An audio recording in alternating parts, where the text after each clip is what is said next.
want the mess we have today. Okay, this is not what we have is not what they gave us. But the states have allowed it to become that way.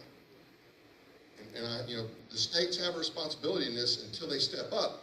Things are not going to get better overall. We got Trump right now, and that's great. He's doing some great things. Guess what? We only got him. After 26, first off, we don't know what's going to happen in the midterms.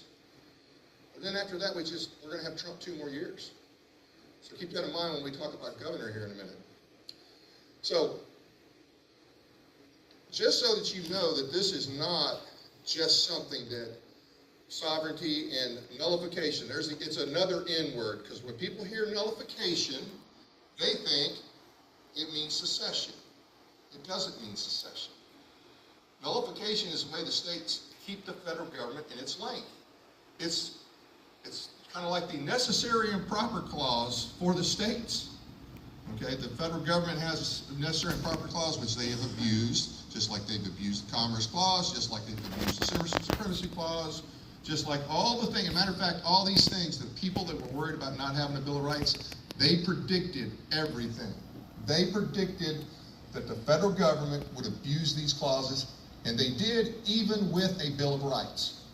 Because, documents don't enforce themselves.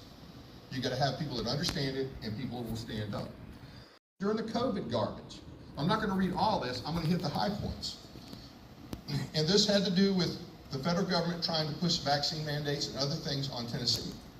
So, whereas President Biden announced a forthcoming emergency temporary standard to be issued by OSHA regarding COVID-19 vaccinations on routine testing, whereas we're going to force you to vax. That's essentially what they were saying. So, the response. Now, I don't have a very